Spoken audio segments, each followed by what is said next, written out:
Again, this is my, upbeat, optimistic talk. How long can I afford to lose money on rented ground? Here's the thing. We've been talking about profitability in the sector. We said that it's fallen off really fast, really hard. But what's it doing to land values? And we keep talking about where we think land values are going. In other words, land values don't change like that just because profitability has changed. In fact, it's going to take a while for the land values to adjust, and we've talked about all the different things that will make it happen a little bit faster. But the reality is we don't buy land with the idea that we're going to turn around and sell it next year, right? We buy land with this idea that we're going to hold on to it forever, because that's just how we work. So we look at things with a much longer run aspect to them, and that keeps those land values from fluctuating a lot every year, with regard to the profitability. We have that longer run outlook in mind. This is, again, KFMA data. We've been showing you KFMA data all morning. Do I have any members in the room? Would you be willing to raise your hands? All right, thank you very much. Number one, this is really good data. It lets us see what's actually going on in Kansas. I make up a lot of stuff when I talk, but I don't make up the data, okay? So if you're interested in KFMA, we have some folks here today who work for that organization, and we would be glad to visit with you. When you look at the enterprise data, you saw that between 2001 and 2007, we were barely breaking even. This is north central Kansas, but it tracks pretty well with the rest of the state. And then between 2008 and 2013, we were making really good money. And the thing is that farming is the kind of business where when we make money, everybody's making money. So in order to compete for land, we have to bid against each other, right? And we do that in the form of land values, and we also do that in the form of rents. So here's what land values have done over that time period. We ran them up pretty well. But they've only just started to come back down, even though we've had 2 solid years of negative profitability for our individual enterprises. And here's what rents have done. Okay? So there's profitability, all kinds of volatility there. There's land values. You see the run up, and then the start to downturn, and there's cash rents. And it doesn't look like anything has happened much in the last 15 years when you just look at the cash rent side. Why don't rents change? Well, number one, in the studies that I've done, in the surveys of Kansas farmers, we fall into one of 2 categories. We're either renegotiate those cash rents every single year, or we're in that 3 to 5 year range where we set a price, we set a rent, and we keep with that for 3 to 5 years. Why would we do that? When we see this kind of volatility, why would you not want to negotiate every single year? Because of the volatility. Okay, if you can set a rent that you're both agreeable to, and you can lock it in for 3 years, that allows you to plan. You can do your budgeting, your cash flow with that dollar amount in mind, right? Plus, how much do we like to negotiate and visit with our landowners? No, right? It's like going to the dentist. We just don't like it that much. So if we can avoid doing it frequently, all the better. That's only a little bit of a joke. We fix those rents for multi-years.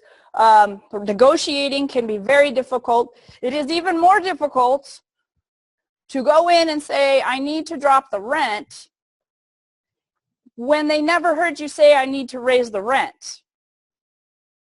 So if 3 or 4 years ago you said, hey, we really need to get this rent up, the conversation that you're going to try to have today about we really need to bring the rent down goes better. No, it doesn't. Oh, I've got a skeptic. Okay, let me tell you a little story. About 4 years ago, I thought it would be a good idea to improve the amount of information we had publicly about rents, because our county agents and state specialists get a lot of questions. What's the going rate for rent in my area? which is a really hard question to answer because y'all are not very forthcoming. You don't like to talk about it. Okay, I get that. But you don't even fill out your surveys. Do you fill out your survey? Good. You know who I got to talk to last week? You, oh, damn it. It has to be correct. Okay? So last week I was in Wichita talking to the Kansas Ag Statistics enumerators. These are the good folks who have to go around and say, knock on your door and say, you didn't fill out your survey. Can I help you fill out your survey today? I tell you what, if I hear from any of them that you are not graciously opening up your front door and saying, well, actually, I already filled mine out, you're going to hear from me, okay? Because we need those rents. We need to be able to talk about what's going on. So about 4 years ago, I said, oh, turns out Kansas and the Dakotas and Nebraska have this distinguished honor of having the worst survey response rate in the entire country for the ag stats. Way to be. Okay? So we needed some more information. So I said, okay, well, let's see. How would I calculate the rents for an upcoming year? I think what I would do is I'd put together a crop budget of what I thought my costs were going to be. I put in my expected yield, and then I put in what I thought prices were going to be. Maybe I'll use the forward contract bid for my local elevator. And I'll see if I can figure out how much profit would be left over and how much I could afford to pay or afford to bid for rent. And about 4 years ago, Kevin Duvetter and I put out the first issue of that. And we came to one of these meetings, and I thought you all would be so happy that I had put out this information. But it turned out that the numbers were significantly higher than what a lot of folks were actually paying. And so I got some really dirty looks from the farmers in the room. But I tell you what, the landowners in the room had big old grin on their face. And you guys were a little bit miffed, right? Well, last winter, about a year ago, I did probably 15 lease meetings across the state. And at my lease meetings, it's usually about half and half producers and landowners. And I stood up and I said, this is not looking good. Rents are going to have to come down. And at that point, the landowners in the room, they were miffed. And the farmers in the room got a big old grin on their face. Told you so, right? So if you are upsetting both sides over the course of a 4-year period, you're doing something right, right? That's how I look at it. I'm not taking anybody's side here. So here's the thing. If you had brought up those rents, and I know we don't like to because we don't know how long those good times are going to last. But the reality is, especially if you are talking to them every year, you should be able to demonstrate to them, yeah, we had a good year. And we can bring those rents up. Because you want to have the leverage, you want to have the working relationship to be able to bring them back down. But you could very easily find yourself in a situation, for whatever reason, your landowner is not interested in bringing the rents down. And when you've gone through your exercise of figuring out what you can afford to pay, it's too much. So you ask yourself, do I keep this ground or do I let it go? And the key driver to that is we have to figure out, okay, how am I going to make that decision? And I know I can't answer that question for any of you individually unless I sit down and look at your numbers, but we can at least talk about the decision process or how you might go about making that decision and talk about some of those things. The most important aspect to this decision is the time horizon we're talking about. How long? 1 year? 2 years? 3, 4, 5 years? How long can you afford to pay too much for this ground?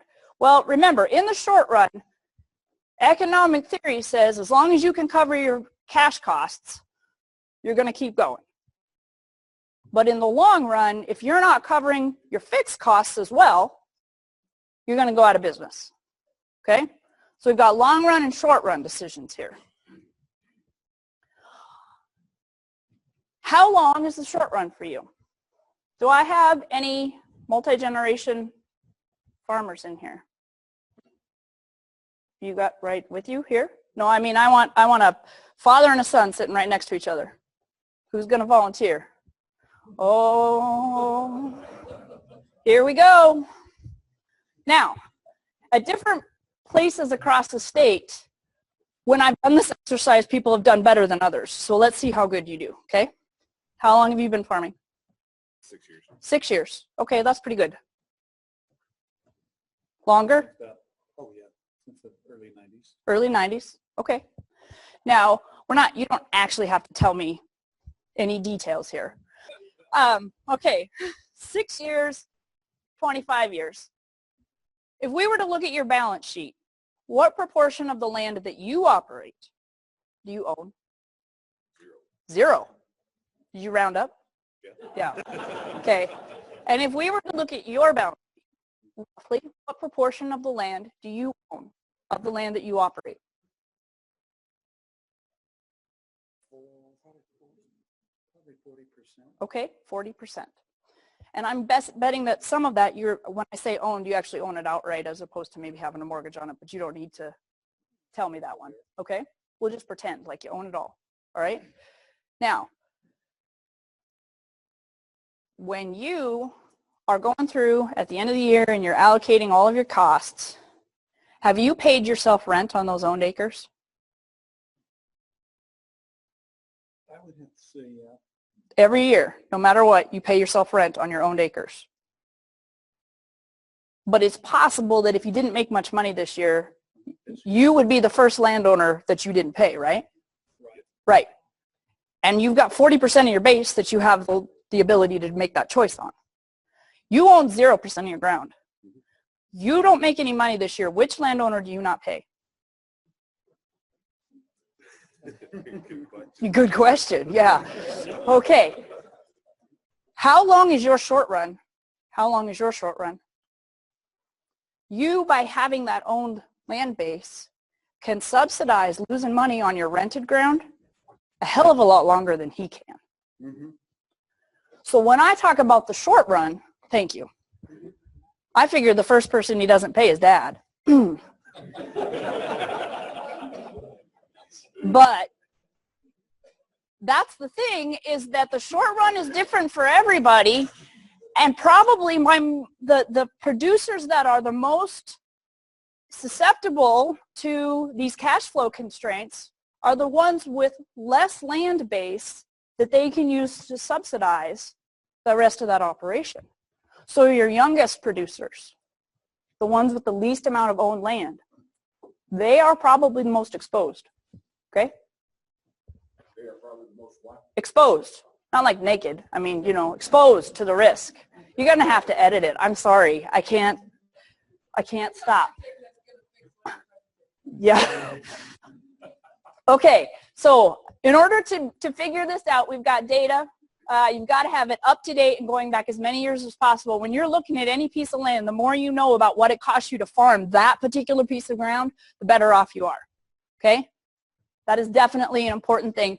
Knowing your variable and your fixed costs. We've got to be able to go through here and figure out the difference between the variable and the fixed costs in this decision is the fixed costs, you're going to pay those whether you farm that ground or not. You can let go of that piece of rented ground, but there are still costs, machinery depreciation costs, owned land costs, management labor costs that you will still incur even if you let that land go. And then there are the variable costs associated with if you keep it. And the complete list of pros and cons to this specific parcel.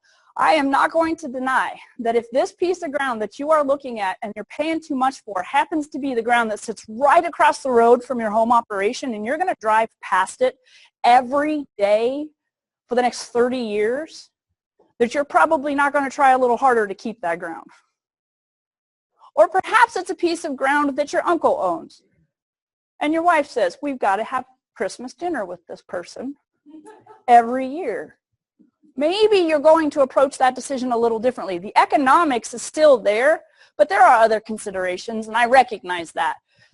So you have to let it go sometimes, though. If you go into negotiations with the landowner and you show them where you're at and where you've been and the adjustments that you're making, and they still say, I don't care, this is what I want. The thing about negotiations is you've got to be willing to walk away. You have to know where your number is to where you say, I can't go past this number. And then you got to stick to it. I love buying cars. Love it. okay? And used car salesmen hate me, right? Because I walk in there and I'm all sweet and nice, but when it comes right down to it, I put a number in front of me and say, that's what I'll pay,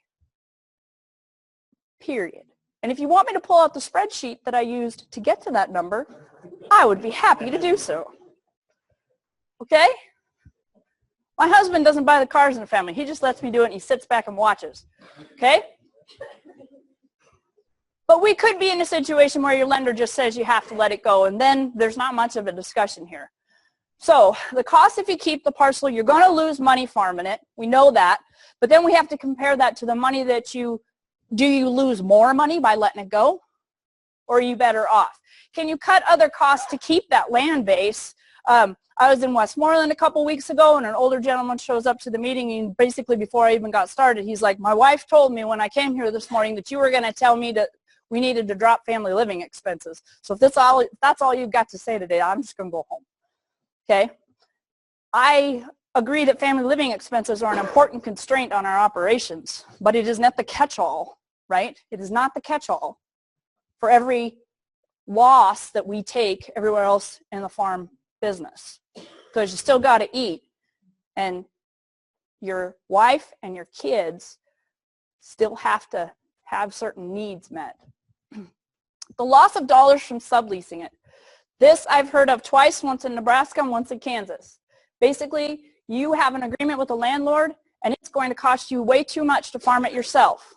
But you can find somebody else who will lease it from you, and you might lose less money or even break even on it. Why would your landowner be okay with you doing that? Continuity. You know what landowners hate almost as much as talking to you? Finding a new one. Finding a new tenant. Landowners will put up with an enormous amount of crap before they will go find a new tenant. They don't like it. It's not fun. And they don't necessarily know that they're going to get what they're going to get and how it's going to be different. So if you can come to them and say, look, I want to sublease this ground out to somebody. I'm still going to pay you the amount that we agreed to. That might be very accommodating for them. And they're still just working with you. They don't have to work with this new person. Okay? So there's ways to be creative. When you start losing money, you get creative. Okay? Costs if you let it go, you're unlikely to get that particular parcel back. Yeah, that's true. But there are other pieces of ground. You might own just flat out too much machinery to let it go. Because on the machinery side, you're either going to have to idle some of your machinery, which does not save you on depreciation and doesn't necessarily make your loan payment on that machinery. Okay? You may be doing some custom work just to try to offset the loss of that ground. Do what you can. And remember, and they're going to talk about it later, but selling machinery is not panacea, especially if that is machinery that you took the full depreciation on in the first year you bought it.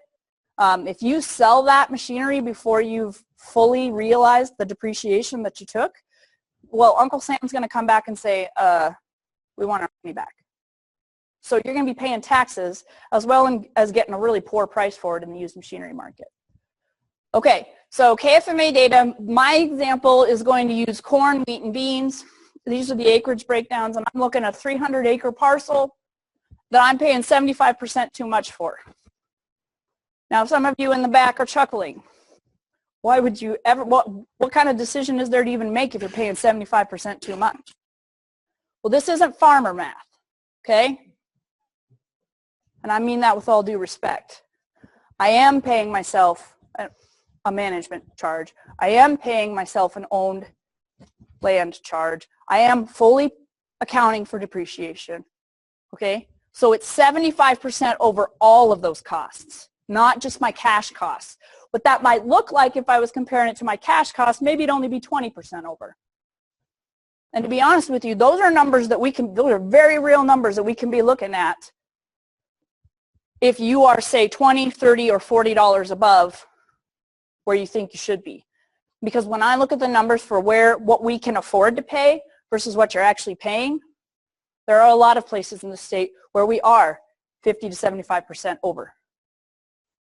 Okay, so you have to decide whether or not you're going to keep this ground because it's a third in each of these crops. When you look at your current production, you're breaking even on the corn, you're losing money on the wheat, and you're making money on the beets.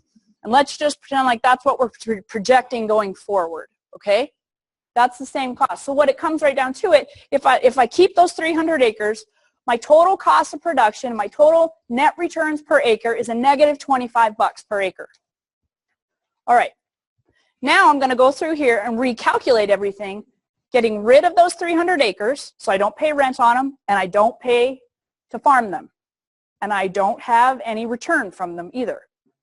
So now I've just got the cost of farming what's left of my acreage, but note that my fixed costs, my depreciation, does not change.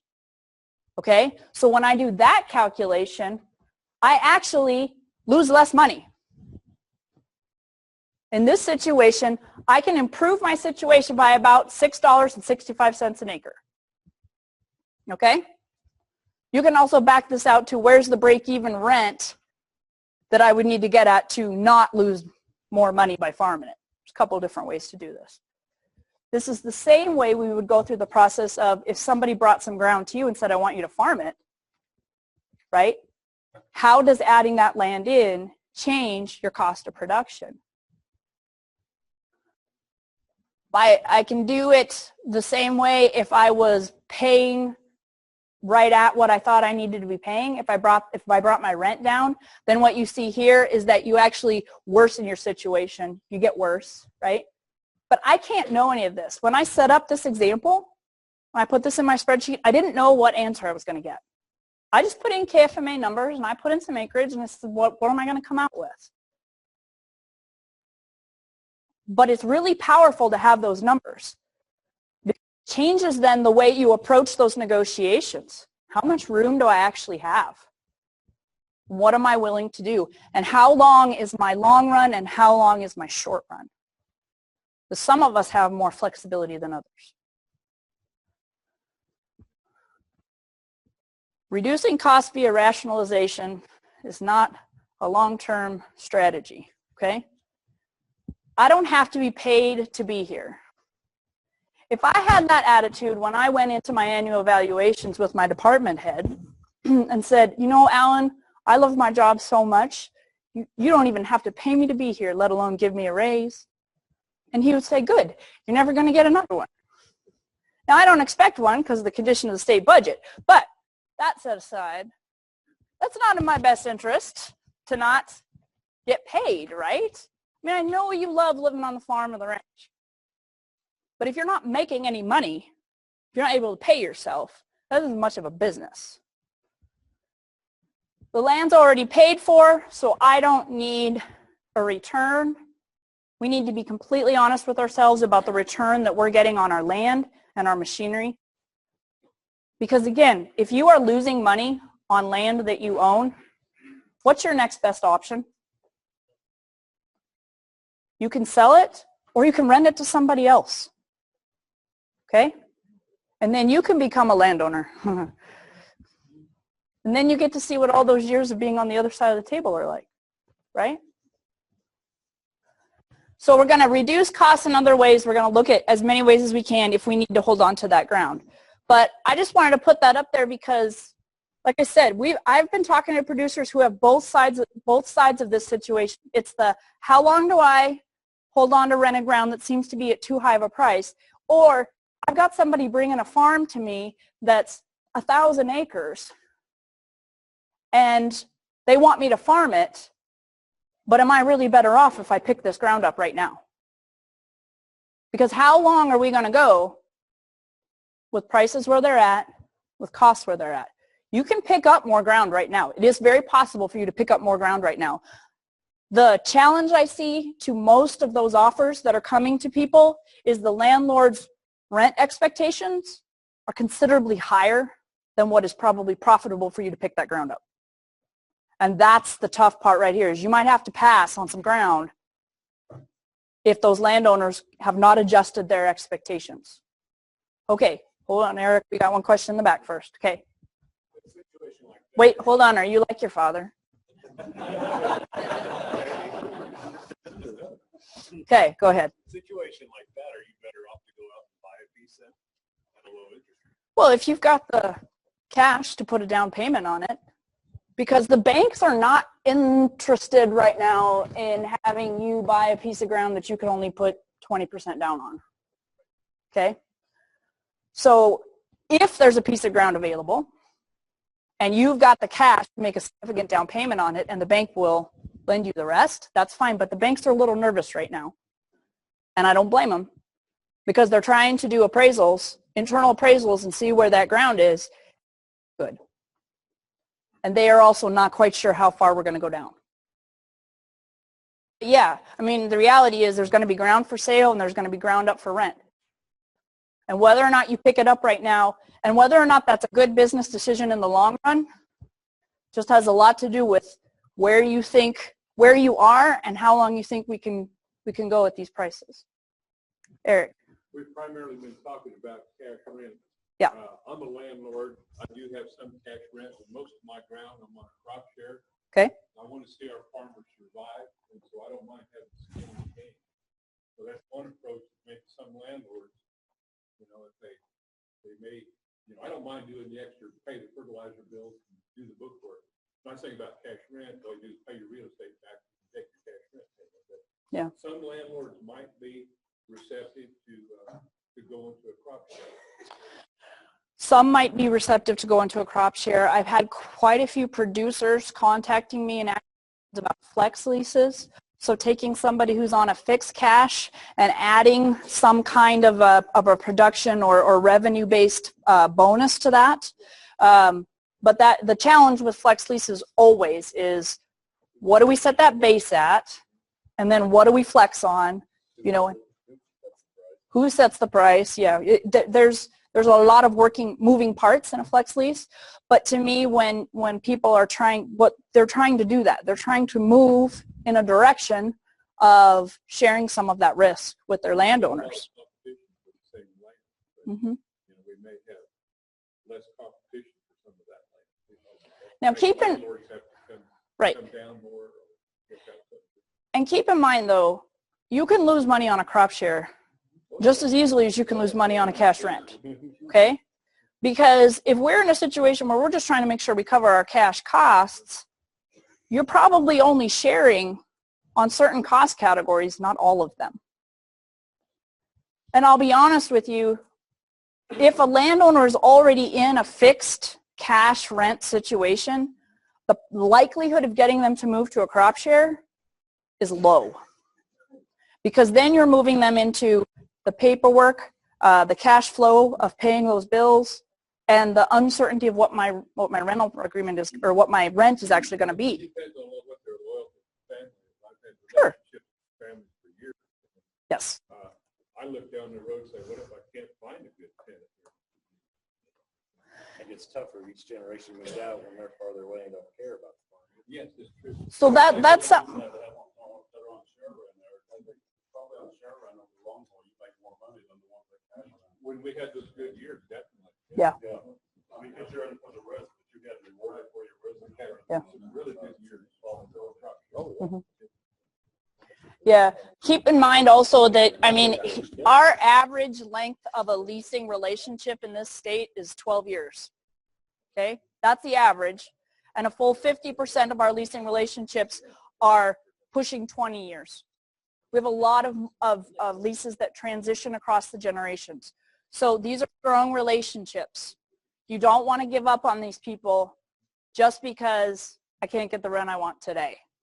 And I think sometimes whatever side of the table you're on, we think we know what that other person is all about. I mean, I'm listening to a producer last week tell me, well, those landowners, they don't know the cost of production and they don't want to. Well, bullshit, okay? They might not know. It does not mean they don't want to. For a lot of them, they have lost a little bit of touch. Their communication with you has not been very good, especially on those cash leases, right? You write a check and you put it in the Christmas card and you drop it in the mail, and that's your communication for the year. Does that ever happen? Yes. But it can very easily. Yes. When you do your cash rents, your average county cash rents, do you figure in the competition you have in the FSA? And I'm just taking his $40 cash rent. Mm-hmm. A lot of places, the CRP paying them $60. Oh, jeez. Yeah. Okay, so let's talk about CRP for a minute. Sure. CRP right now, okay, back up 3-4 years ago, they were really nervous that they were going to lose just about every single CRP contract that was going to come up for renewal because the competition for rents, that ground was worth so much more if you could put it back into production. So they got real panicky. And I remember getting this letter saying, could you please write up a letter as an expert saying how the NAS rents are too low relative to market today? And I said, sure. So I wrote this up. And you know how long it takes the federal government to adjust its rents to reflect the market? Approximately 2 years longer than it should. Okay? Marshall County, those new CRP rents are at $82 to $85 an acre. That's the lowest that they can bid. And those guys up there would love to take 40. Okay? But FSA can't bid lower than 82. Plus, the 2014 Farm Bill capped payments on CRP, overall spending. So they're achieving that by dropping a lot of contracts. Again, Marshall County, that's just where we were dealing with this past fall. There were 52 or 53 contracts that were up for renewal this October, and they dropped all but 5 of them. Okay?